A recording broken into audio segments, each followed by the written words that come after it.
La Causa, la Familia presenta su programa de análisis y conversación e información alrededor de la familia como diseño original creado por Dios. Empezamos. Dios me los bendiga rica y abundantemente. Bendito sea el Señor. Una vez más, La Causa, la Familia, llegando a todos los hogares de todo el territorio nacional, aquí en la provincia de Chiriquí, Bocas del Toro, desde Punta Burica a Cabo Tiburón y hasta donde lleguen estos videos. ¿Por qué le digo esto? Porque esto también se transmite a través de YouTube y Facebook, a través de la página La Causa, la Familia Chiriquí. Y agradecemos de verdad, de todo corazón, a la emisora Faro de David Estéreo, que transmite el programa todos los domingos a las 3:30 de la tarde, y Osana Carismática a las 8 de la mañana los días miércoles. Hoy, como de costumbre, tenemos un excelente programa, un tremendo tema, no se lo debe perder. Contamos con la licenciada Magíster en Psicología, Fanny Rovira de Vázquez. Ya usted la ha escuchado, tremendos programas, ha dado tremenda docencia, y como siempre, el pastor Ricardo Mayorga. El tema, y anótelo por ahí, no se lo olvide: debilidades y consecuencias de la falta de una educación moral en la familia. Ciertamente un tema muy interesante. Por favor, llame a su amiga, llame a su vecino, llame a sus compañeros, dígale, escucha la radio porque este tema está súper interesante. Así que sin más, sabiendo que el tiempo es oro, empezamos con la licenciada Fanny Rovira con la siguiente pregunta. Licenciada, anótelo por ahí y esperamos de verdad que la gente esté al tanto. Menciónenos, licenciada, algunas de las debilidades que presenta nuestra familia hoy día. Bueno, primero que nada, un gusto estar nuevamente aquí con todos ustedes. Una de las debilidades de la falta de educación moral es precisamente no identificar de qué se trata esa educación moral y a quién recae la responsabilidad de dicha educación. Constantemente vemos series, programas, de alguna manera la misma comunidad, la misma gente reclama un nuevo sistema educativo. Se sienten muchos vacíos. Muchas de las situaciones que vivimos como familias están ligadas a este tema de la falta de la educación moral. ¿A quién le compete esa responsabilidad? Precisamente el no saber identificar. Los primeros 5 años de todo niño o niña, pues va a tener muchos aprendizajes. El modelo principal del individuo es su propia familia. Cuando nosotros como padres desconocemos nuestra responsabilidad dentro de la educación del niño, una de las partes también que escuchamos mucho a algunos maestros y profesores es que se envía al niño a las escuelas para que aprenda, para que se eduque. Sin embargo, no podemos descartar o dejar a un lado la responsabilidad de nosotros como padres y madres, como familias. Todos los integrantes dentro de la familia jugamos un papel muy fundamental dentro de esa educación en valores morales.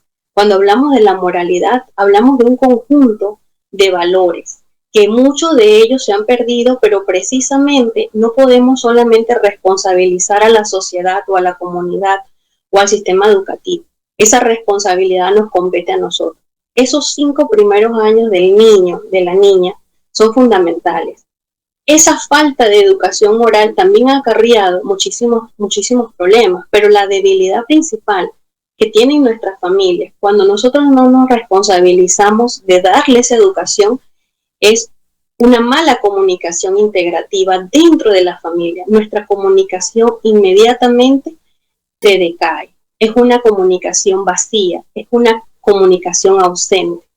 Muchas veces esperamos o pensamos que los especialistas son los que nos van a dar la respuesta, que en las escuelas que les van a enseñar valores. Recae esa responsabilidad sobre los maestros y maestras, y ellos resienten que muchas veces los padres los ven a ellos como los mentores, los educadores, los que son responsables de esa educación. Imagínense un niño desde que nace ya recibe un estímulo positivo o negativo. Su llegada o su lugar en este mundo lo percibe él desde su mente, que muchas veces no tiene conexiones neuronales, pero tiene emociones. Él puede sentir que es rechazado o que es aceptado. esa comunicación no verbal, esa comunicación que no son solamente las palabras, que tiene que ver con el escuchar, con la mirada, con la forma en que hacemos sentir a otro ser humano dentro de nuestra propia familia. Desde que el niño comienza a tener conciencia de quién es dentro de la familia, también se crean algunos complejos y algunos traumas. Estos niños que carecen de estos valores dentro de la familia, lamentablemente van a llegar a la escuela y a la sociedad con un gran vacío y se va a comenzar a trabajar de una manera negativa a ese individuo, porque vemos que el niño ya trae de la casa arraigadamente malas conductas o de alguna manera antivalores. En esa comunicación que nosotros hablamos como una debilidad está la comunicación asertiva, una escucha activa y una permanente docencia interior de escucha. Imagínense eso. Nosotros como padres, abuelos, tíos, hermanos mayores, dentro de la propia familia, hasta aquello que no digamos repercute en el comportamiento del niño. Muchas veces pesa más el ejemplo que lo que se diga. Y esto a manera de hacer un comentario, ¿cuántas personas no le dicen al niño, si llaman, dígale que no estoy? O la maestra solicita la anuencia del maestro y el padre dice, ya para qué me va a querer ese maestro nuevamente. O sea, ese maestro siempre está molestando. Imagínense, ¿qué le estamos transmitiendo allá al niño o a la niña? Ellos escuchan estas cosas y ellos muchas veces replican esto mismo que han aprendido. Hay un modelo de comportamiento que es aprendido a través de la práctica, de lo que yo veo, y eso es más difícil desarraigarlo, desaprenderlo. Eso queda en la conciencia del niño y la niña como una marca.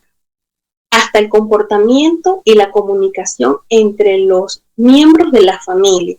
Porque de alguna manera, de repente un padre siente que con su niño no es grosero, que a su niño no le enseña antivalores, pero el trato que tiene hasta con su propia familia, con la que no convive, con sus hermanos, con sus madres, o incluso la madre, cómo se lleva con los demás miembros de la familia. Entonces muchas veces tenemos este doble discurso. Esto es un tema de comunicación, porque por un lado estamos diciendo algo, pero estamos haciendo otra cosa. Y cómo el individuo interpreta lo que está aprendiendo. Cómo ese niño siente que va a la escuela a hacer un reto, a ser otra persona. Muchas veces cuando hay niños que tienen conductas difíciles en la escuela, los llaman a capítulo, a la dirección, los padres de familia, se hacen reuniones y el padre dice, mi hijo no es así en casa. Porque muchas veces este comportamiento ante el estrés o ante la situación de gravedad se desluce, es decir, el niño saca este comportamiento en un ambiente donde no es restrictivo. Entonces, también tenemos que enfocarnos en una disciplina positiva. No es lo mismo decirle a un niño, no se suba allí, porque yo digo, a que si te subes ahí te puedes caer y lastimar. El mismo mensaje dado de una manera diferente. Cuenta mucho. Entonces, cuando vemos esa debilidad dentro de la comunicación y la dinámica que se da dentro de la familia, es muy difícil hacerle a veces entender al padre que él es el mayor responsable de la conducta de su hijo. Si es un niño pequeño, el niño no ha tenido otros escenarios para practicar los valores, es dentro de casa. Entonces, muchas veces imponemos algunas medidas o decimos, es que yo le quiero enseñar a mi hijo respeto porque yo respeto para que me respeten. Y ya le estamos dando un mensaje equivocado. Yo respeto porque ese es un valor, aunque la otra persona del otro lado no me respete. Y fíjense, aquí hemos dado algunos mensajes cortitos con respecto a la práctica que hacen muchos padres en ese tema de la falta de comunicación o una comunicación no asertiva dentro de la familia. También vemos otra debilidad que se da cuando no establecemos una educación moral en casa. La falta de esa identidad familiar. Muchas personas tienen familias deconstruidas, muchas personas dicen disfuncionales, esa palabra pues a mí no me gusta mucho utilizarla porque hay familias que funcionan aunque no estén completas y hay familias completas que no son funcionales. Entonces, cuando les digo familias deconstruidas, son familias que muchas veces hay algún miembro que está ausente, que puede ser también de autoridad, o los hijos están al cuidado de los abuelos y los padres trabajan.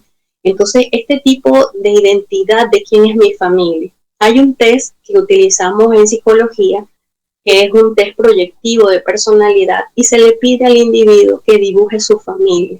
Es increíble encontrar cómo muchos niños y adultos les cuesta realizar este test proyectivo, porque no saben quién es su familia, o comienzan a poner a la mamá, al papá por allá alejado, de repente incluyen hasta un perrito, o también dibujan a una prima, y la falta de identidad de quién es mi familia. Imagínense esa debilidad tan grande que mucha gente cuando es adulta tal vez ya no lo percibe de la misma manera, pero a un niño que está en desarrollo, que está de alguna manera haciendo una práctica de cuándo va a ser adulto, no sepa quiénes son los miembros de su familia, con quiénes convive. Entonces a veces incluso algunos niños me dicen, es que yo tengo dos familias.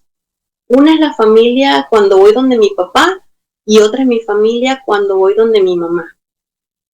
¿Me puedes dar 2 páginas?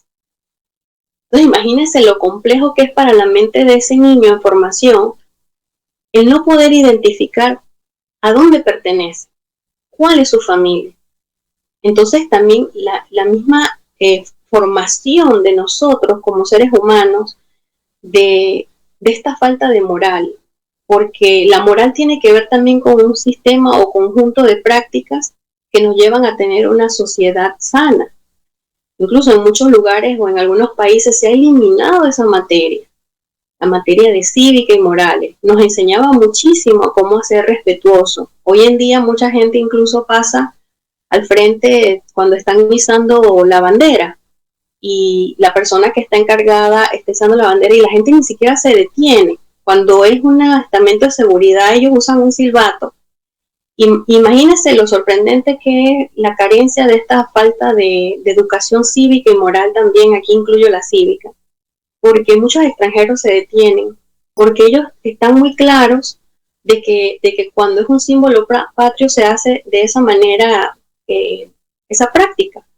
Y muchos panameños hoy en día, jóvenes, adolescentes, no lo saben. Eso lo dábamos hace mucho tiempo y ahora se ha perdido.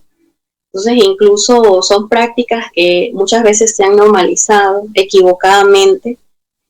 Vemos el tema de la moralidad como religiosidad, como algo irrestrictivo, y sin embargo, ¿cuántos problemas nos ha acarreado esa falta de educación moral?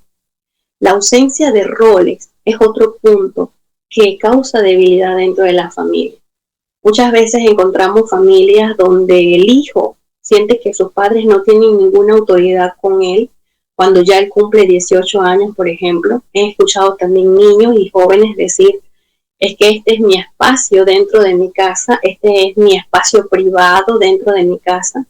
Entonces no se ve esa competencia de roles. También cuando entran en conflicto entre padres y madres, cuando hay una separación, se desconoce el rol del otro. Muchas veces también se dice, por ejemplo, yo soy una madre-padre. A mí el Día del Padre me felicitan porque yo soy papá-mamá. Y eso en psicología es inadecuado porque se tiene que decir o un padre ausente o un padre que no está allí conviviendo con el niño, pero no es un padre que no existe. Entonces esa falta de identidad del rol de cada uno dentro de la familia. Con respecto a los jóvenes o los niños, ellos sienten que si ellos no están en su casa no son importantes, porque tal vez hay otros que van a llenar ese vacío. Esa falta de educación moral también acarrea que muchas veces el niño o el joven sienta que no es importante para la familia, que él es uno más o que no fue deseado o que no era esperado. Esa falta de comunicación, la falta de identidad de la misma familia y la falta de identificación de tu rol dentro de tu familia, la importancia que tú tienes. En psicología establecemos cuando hacemos el estudio del perfil del individuo, la diferencia entre el hijo mayor y el hijo menor, que la diferencia o el tipo de rol que lleva el hijo del medio, o lo que es un hijo único. Y se establecen algunos perfiles, algunos parámetros que nos hacen importantes a cada uno dentro de la dinámica familiar. El conocer el punto de llegada dentro de mi familia. Cuando yo llego a mi familia, la importancia que yo tengo allí, que no soy reemplazable, que muchas veces esto también de alguna manera genera muchas emociones encontradas. Hay hijos que se sienten que no son los preferidos, que no se les presta la misma atención. Hay padres que sienten que el hijo tiene preferencia con la madre o con el padre, y hay una competencia de roles, pero realmente es no darle valor a cada rol que tenemos dentro de la familia.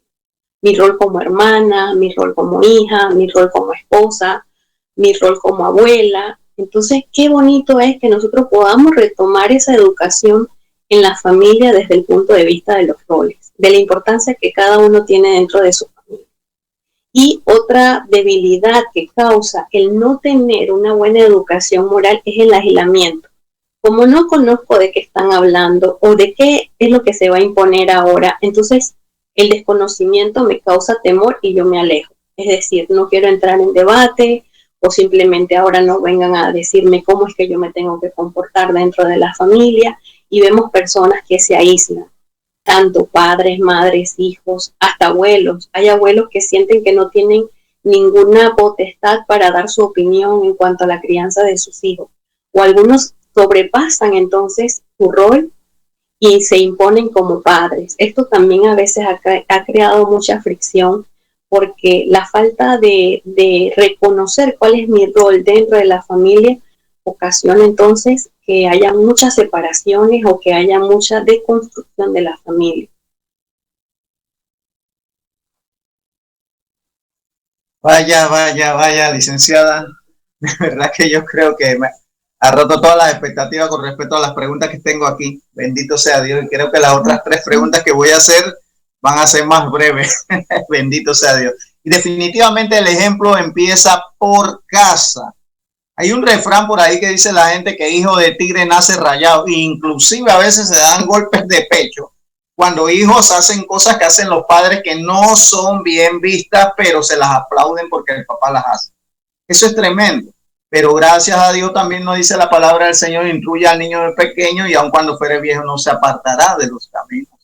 Hay un refrán que dice la gente por ahí: educa al niño para que no castigues al adulto. Así es que yo espero que todos los que estén escuchando este programa estén anotando, porque lo que está diciendo la licenciada aquí, Fanny Rovira de Vázquez, es muy, pero muy importante. Licenciada, eso de la bandera, yo fui militar en un tiempo y es verdad, eso se ha perdido. Qué tristeza, porque todas las cosas buenas se han ido perdiendo. Pero para eso es la causa la familia, para hacer conciencia y retomemos, porque aún no es tarde. Vamos con la siguiente pregunta. ¿Cuáles son las consecuencias de la falta de esa educación moral en nuestra familia, licenciada? Muy bien, con respecto a esas consecuencias, nosotros vamos a hablar de las problemáticas que tiene nuestra niñez, nuestra juventud. Hablamos, por ejemplo, de deserción escolar, los problemas de conducta, las drogas, embarazos precoces, familias enfermas física y mentalmente, la desintegración de las familias y las mentes cautivas. Imagínense qué interesante, y me quedo y me detengo en este último punto de mentes cautivas. Cuando nosotros no tenemos establecido una base de educación moral, nosotros vamos a ser como ese velero que no tiene rumbo y que cualquier tempestad mueve su rumbo, mueve su propósito, le mueve hasta las metas, los sueños. Esas mentes cautivas, pues lógicamente del otro lado, donde está el enemigo, va a estar pescando toda esta situación interna que pasa dentro de la familia por la falta de educación moral. Nosotros podemos tener, y tenemos la práctica ya en eso, de que existen muchas consultorías para poder evaluar cuál es el origen de la situación que pasa de las drogas en un barrio, de la situación de la deserción escolar que ha aumentado, de la falta de metas de los jóvenes, el no saber que van a estudiar cuando sean adultos, el tema de los embarazos precoces, el tema también de la desintegración o divorcios. Yo les puedo decir con la experiencia que yo tengo trabajando con familias, niños y adolescentes, que definitivamente es el no tener claro cuál es nuestro propósito en la vida y nuestro propósito que se cumple bajo la palabra de Dios. Cuando nosotros no sabemos quiénes somos en este mundo, nosotros vamos a estar muchas veces atacados por situaciones que pasan hasta dentro de nuestra propia casa. Cuando yo les digo esto de mentes cautivas, son mentes que muchas veces padecen soledad, depresión, ansiedad dentro de la propia casa. Y se pregunta como padre, pero si le estoy dando todo, si yo salgo a trabajar y mi hijo no le falta comida, no le falta techo, tiene a su familia, estamos con salud, pero ¿en qué momento realmente tenemos los oídos bien abiertos para escuchar qué está pasando? ¿Cómo se siente ese niño o esa niña dentro de la casa? ¿Realmente se siente amado? ¿Realmente se siente aceptado? ¿Se siente querido? Si eso no es así, esos pensamientos negativos y la influencia externa va a comenzar a tener un papel muy importante dentro de esa cabeza. Va a comenzar a tener pensamientos que lo alejan de su familia. Por más que sintamos que estamos fallando como padres, no podemos tampoco no darnos cuenta que algo está sucediendo.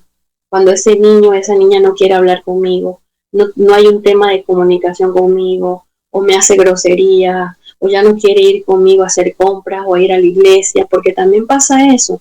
Muchos papás dicen, bueno, mientras yo esté yendo a la iglesia, mis hijos están bajo mi cobertura.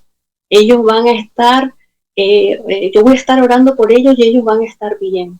Y yo les digo una cosa a los padres, ¿cuánta soledad siente un niño cuando no tiene establecido esa educación moral?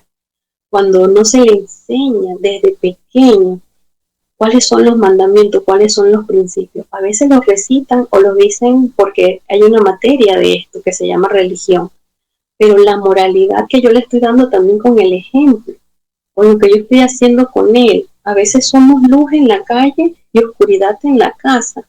O sea, es muy triste que nosotros como padres, por no prestar atención a estas cosas, tengamos después unas consecuencias tan graves, porque se pueden ejercer políticas públicas para trabajar la delincuencia, se puede trabajar políticas públicas contra el narcotráfico, se pueden trabajar políticas de salud para prevenir los embarazos. Sin embargo, cuando usted tiene una familia establecida con una base moral, nada de eso va a pasar. Podemos tener ejemplos de muchas personas que han salido de barrios muy difíciles, que han tenido, como quien dice, todo en contra para ser grandes profesionales y lo han logrado. Porque allí en esa familia donde habitaba, había alguien pendiente de él, de sus necesidades físicas y también las emocionales. Y no podemos dejar por fuera las necesidades espirituales. Nosotros no tenemos lucha contra sangre y carne. Estamos bien equivocados a veces imaginándonos que va a venir alguien y le va a robar a uno en la calle. No, ya desde el corazón le roban los deseos y los anhelos a un ser humano, sin armas. Porque a veces le tenemos temor a las armas, pero las armas que ellos usan no son las mismas que nosotros pensamos que son. Entonces tenemos que tener ese apercibimiento, esa mirada sobre eso. Desde que nacen, desde antes que nazcan, la importancia de cada miembro de la familia. Cuando llega alguien en el hogar, alguien nuevo, se le hace una fiesta, muchas costumbres, ¿no?, que tienen algunos panameños, que le hacen una fiesta para recibirlo. Sin embargo, nos olvidamos después de ese nuevo miembro. No sabemos cómo va, ni hacia qué rumbo va. Y qué triste se siente también la gente cuando fallecen sus padres, cuando están huérfanos. Y toda la demás familia que está alrededor. Y todos los demás que en algún momento también podemos pasar por eso y saber lo que ese ser humano siente. Así que es importante no dejar a un lado las consecuencias, pero estar muy claros en ese tema de las mentes cautivas. Licenciada, mientras usted hablaba, me venía a la mente la cantidad de personas que yo he escuchado, cabizbajos, tristes, quebrantados, porque su hijo esto, porque su hijo aquello, porque su hijo lo otro, qué puedo hacer aquí, qué puedo hacer allá, ayúdeme con esto, ayúdeme con aquello. Yo creo que hoy el Señor está usando tremendamente, no solamente a usted, sino este programa, porque está contestando muchísimas preguntas. Estoy seguro de que muchísimas personas en este momento están 100% conectadas al programa y escuchando atentamente, porque este es el diario vivir. El enemigo no descansa, pero gloria a Dios que el Señor dijo que estará con nosotros todos los días hasta el fin. Ciertamente hay hijos que se están perdiendo dentro de la propia casa, dentro del propio hogar, dentro del propio cuarto, así como lo mencionaba usted en el programa del sábado antepasado, del miércoles antepasado. Ciertamente eso es tremendo. Y bueno, damos gracias a todos los que están conectados y les recordamos que la causa La Familia Chiriquí se transmite también por la página de YouTube y de Facebook. Vamos con la tercera pregunta. ¿Cómo podemos identificar y cerrar esa brecha generacional en nuestra familia? Este tema es muy interesante de cerrando brechas generacionales. Muchas veces lo que hacemos como padres, como individuos, es abrir más esa brecha. Cuando le decimos al niño o al adolescente, es que cuando yo tenía tu edad, yo ya estaba trabajando, ya yo estaba estudiando, yo era tal y tal cosa. Eso abre más la brecha. ¿Cómo la podemos cerrar? Realmente también ser muy realistas. ¿Qué juegos teníamos nosotros cuando éramos chicos, cuando éramos adolescentes? ¿Cuáles eran esos juegos? ¿Teníamos acceso al tener un móvil? En mi caso no. Entonces, mal yo le diría a un chico, a un adolescente, que cuando yo tenía su edad, tal cosa. Estamos hablando de dos épocas y de dos mundos diferentes. Aparte que ahora estamos en una era tecnológica y cada año avanzan más todo lo que es la tecnología. Entonces nosotros ni siquiera podemos comparar a un chico con uno y otro de un año de diferencia. Un joven que tiene 16 años en el 2021 no es el mismo chico que en el 2015 tenía 16 años. O sea que imagínense, se va cortando mucho el tema de la educación en la era tecnológica. Ahora hay más conocimiento mundial y global de todas las ciencias y de todas las áreas educativas. Sin embargo, entre más educación global, menos educación de inteligencia emocional, que era precisamente lo que se formaba en los juegos de antaño, cuando nosotros teníamos que jugar y esperar turnos y saber perder y ganar, y teníamos también siempre ese tema de que no había como esa innovación. Si alguien llegaba con un juego nuevo era la novedad, pero había ese contacto humano y social que muchas veces es necesario para crear la inteligencia emocional. Entonces tenemos chicos con mucha información, pero sin inteligencia emocional. Entonces, una forma en la que podemos de alguna manera identificar esos agujeros dentro de lo que son las brechas es saber cuáles son esos juegos o videojuegos que ellos están teniendo acceso hoy en día. Porque a veces como padres estamos muy tranquilos y seguros porque el chico está ahí en la habitación, pero desconocemos qué es lo que está jugando. O a veces nada más escuchamos los disparos, o a veces nada más lo escuchamos cuando ríe, porque ahora hay toda una serie de tecnología que nosotros ni siquiera tenemos conocimiento. Entonces, muchas veces yo me he dado cuenta, yo le pregunto a mis pacientes qué están jugando, de qué se trata el juego, qué puedo hacer yo para poder tener acceso a ese videojuego, y todos, casi los mejores videojuegos son comprados. O sea que muchas veces el padre le compra el videojuego y no sabe qué es lo que le está comprando.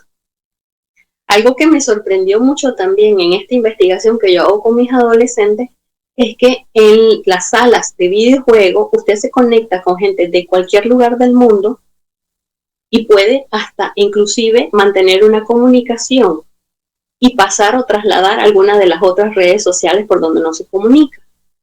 Entonces imagínense el acceso, hermano Florencio, Pastor Ricardo, de que nosotros en una hora de juego tenemos compañeros de España, de Argentina, de Japón, de Alemania, y conversamos con ellos. Entonces, ¿qué hay detrás de esa pantalla? ¿Qué hay detrás de ese juego? ¿Qué es lo que motiva a un chico a permanecer dentro de este juego? Porque pueden pasar horas de horas en videojuegos. Incluso hay algunos gamers, que así se llaman jugadores, que se ponen pamper para no dejar el juego y mantenerse en ese contacto. Imagínense, podemos asociarlo a un tipo de ludopatía, de adicción al juego, a los juegos de azar. Usted no ve a un niño, a un adolescente entrando a un casino, pero lo tiene en casa, sentado, hora tras hora, jugando. Entonces muchas veces pasan por alto los padres esto, y esos juegos, los mejores juegos, se compran con una tarjeta, no se compran con dinero de que voy a la tienda y deme una bolsita de Jack, o deme un trompo, o deme un yoyo, o deme $2 de cristal, ¿verdad? Y sabemos cuál era el propósito de esos juegos que yo les menciono que era de antaño. Enséñale a un niño esto hoy en día, va a decir, ¿y eso cómo se juega? No le llama la atención. Entonces los mismos padres, por su desconocimiento, permiten que estos videojuegos entren en casa. Porque si es un menor de edad y no tiene acceso a una visa, a una tarjeta de crédito, ¿cómo puede conseguir estos juegos? Porque es lo que está de moda y todos mis amigos están allí. Ahí no solamente están sus amigos, hay personas que pueden estar incluso rastreando a través de la tecnología dónde está ubicado ese ser humano, incluso con esas conversaciones que uno desconoce. Yo no sabía hasta hace poco que se podía establecer una comunicación a través de un videochat. Imagínense esto. Otra de las brechas es el tema de que nosotros no tuvimos esa experiencia como adultos que somos, del acoso cibernético y otros tipos de delitos relacionados a la era tecnológica. Hay muchos temas que después más adelante quizás los desglosemos, que tienen que ver con todo lo que es los ciberdelitos. Entonces decirle a un chico, es que tengo que restringirte porque hay un acosador del otro lado de la cámara, no le creen, no lo ven como algo posible. Incluso se establecen relaciones sentimentales, afectivas o sexuales a través del teléfono con personas que nunca han visto.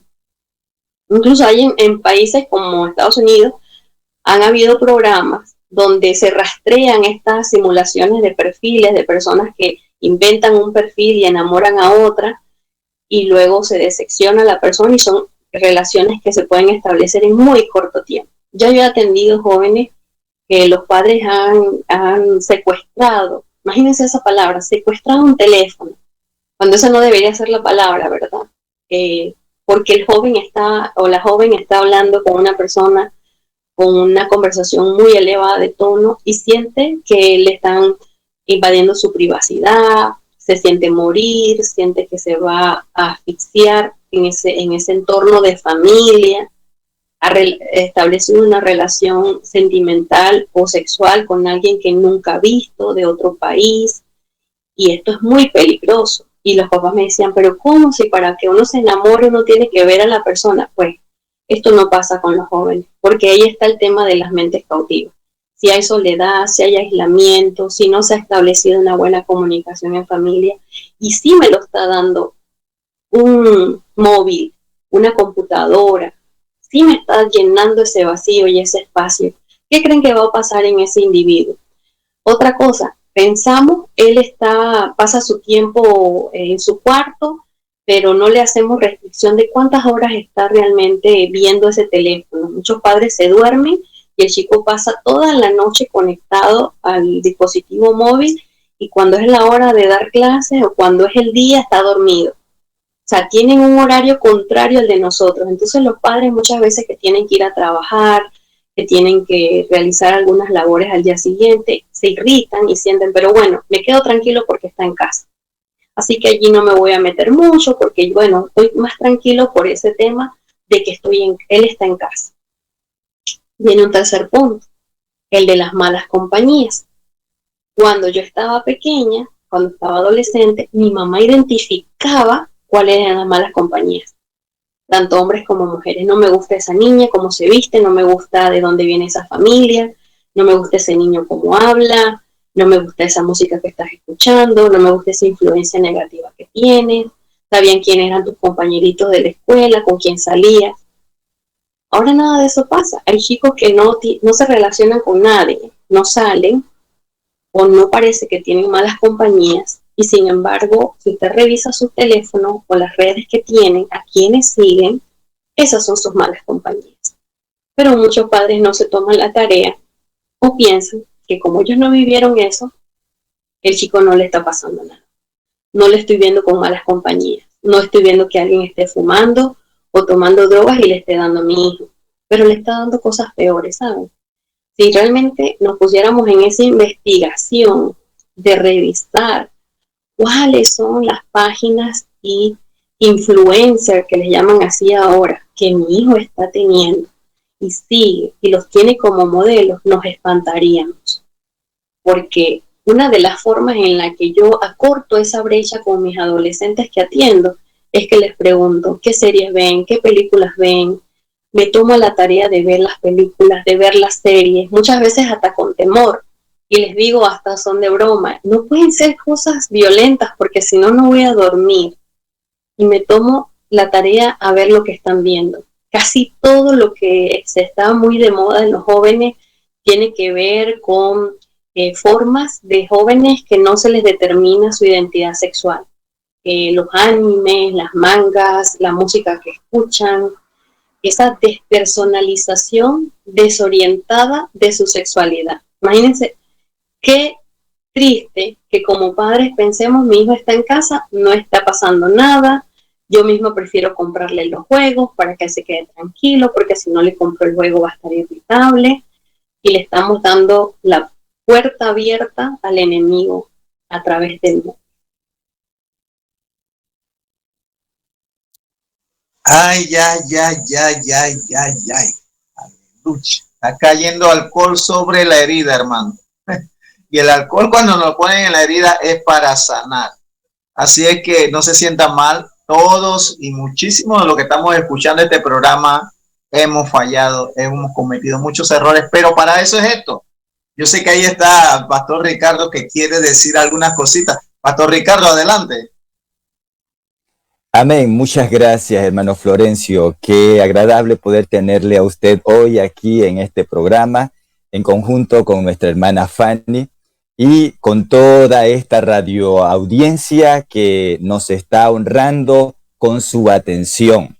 Y en efecto, hablando de esto que acaba de decir nuestra licenciada, mire usted hasta el grado que ha llegado el daño de lo cibernético cuando, por un lado, nos encontramos con tanto niños, adolescentes, jóvenes, que al pasar toda una noche pegado al teléfono, durante el día se la pasan durmiendo, como citó nuestra licenciada, y no toman importancia de ver en qué pueden ayudar a papá, a mamá en las labores cotidianas.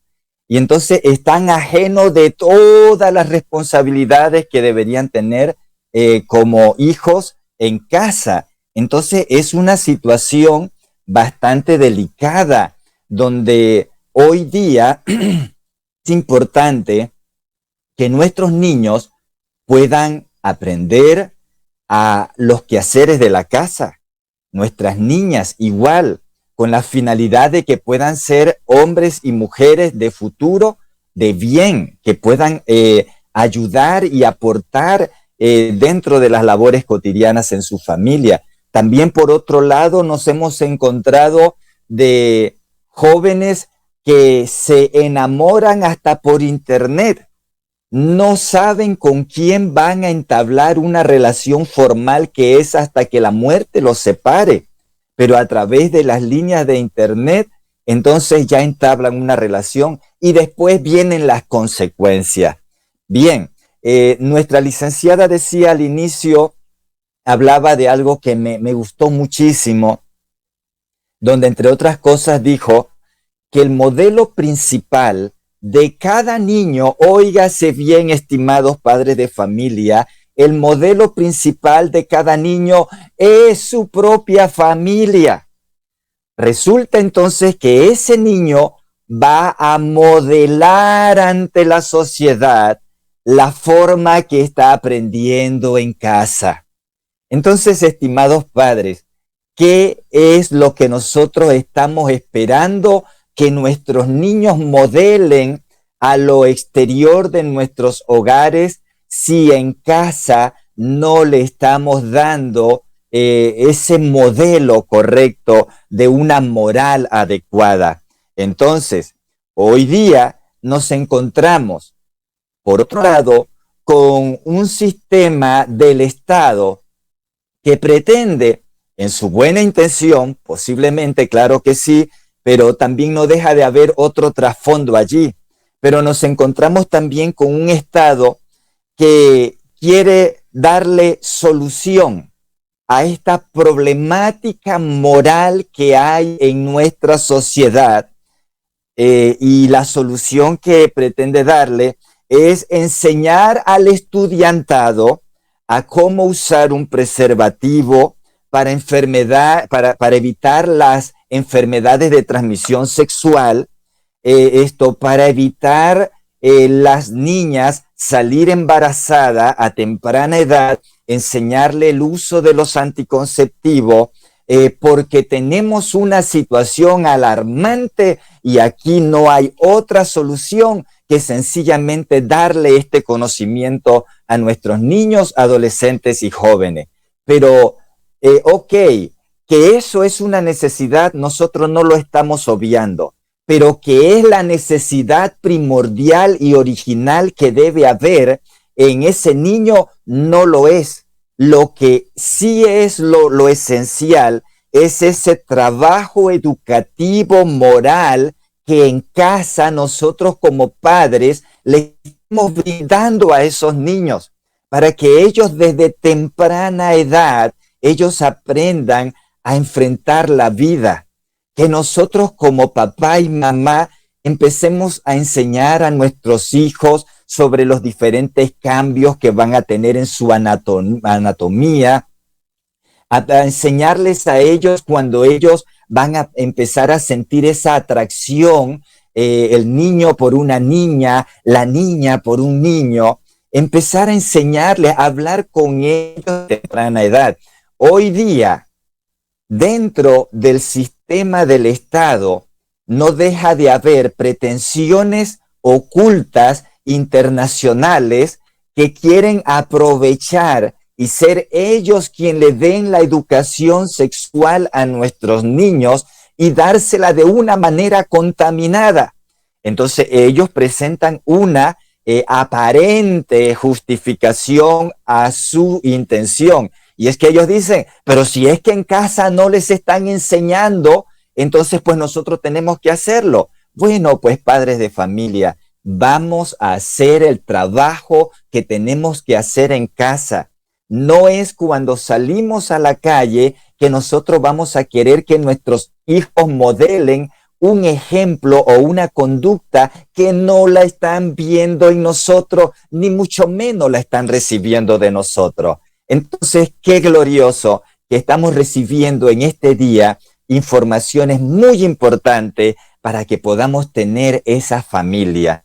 Dios le bendiga. Gracias, hermano. Así mismo es, Pastor Ricardo. Yo no sé cuántos han visto alguna imagen, sabe que por WhatsApp uno recibe cantidad de imágenes de una especie de un demonio con una larga cadena, con tremendas argollas, sobre el cuello de un niño, sobre el cuello de un adolescente.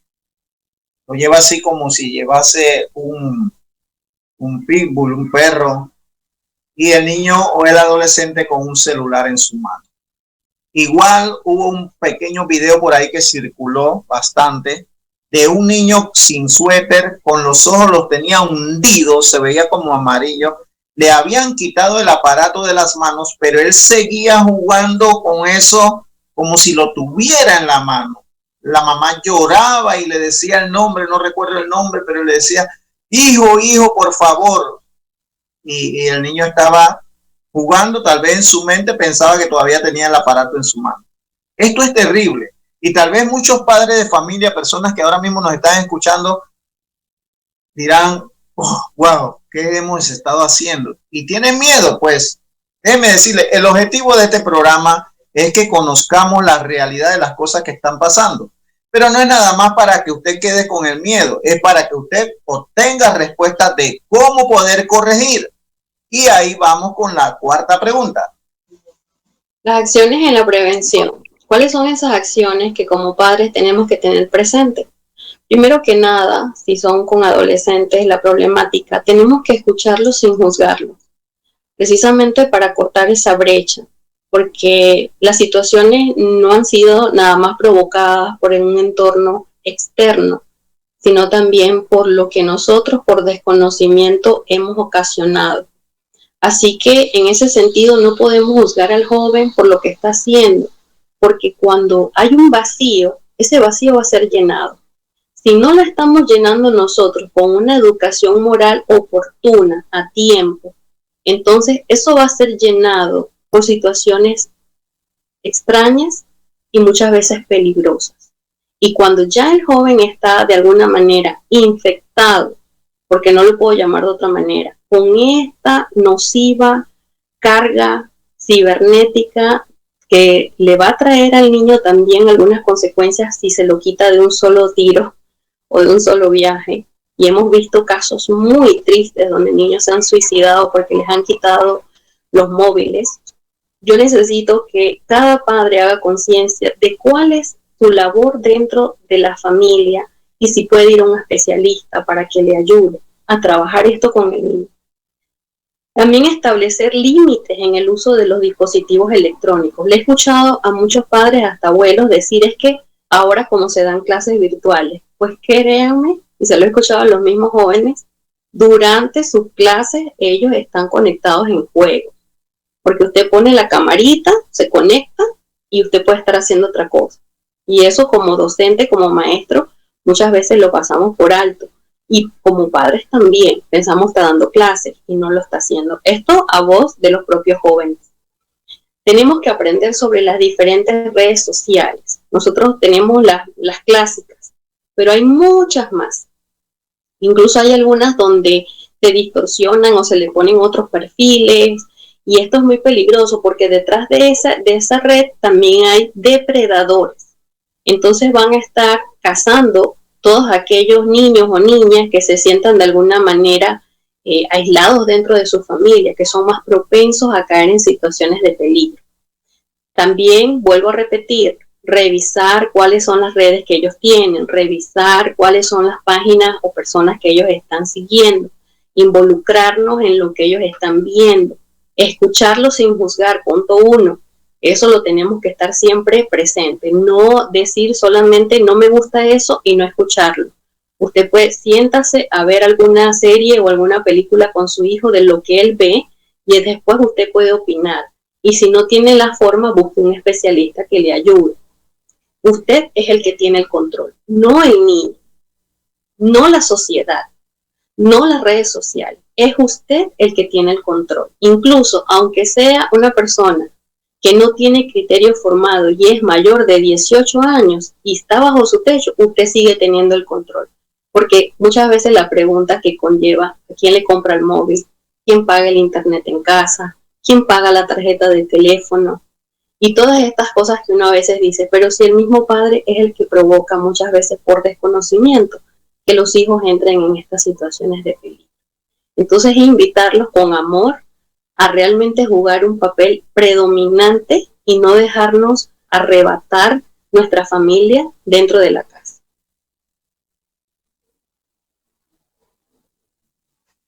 Así es, licenciada, muchísimas gracias por esa tremenda respuesta. Sabemos que muchísima gente ya va a quedar más tranquila. Pastor Ricardo, si puede agregar algo más y su palabra de despedida, por favor. Ok, en efecto, yo quisiera, estimados padres de familia, reiterar ese llamado que a través de estos diferentes programas relacionados con la familia hemos estado haciendo. Y es de que nos unimos a esa voz. Si nosotros como padre de familia no lo hacemos, alguien lo tendrá que hacer. Y dentro de ese alguien, yo quiero nuevamente mencionar al Estado. Entonces el Estado tendrá que tomar las riendas de la educación de nuestros hijos. a como ha pasado en otros países.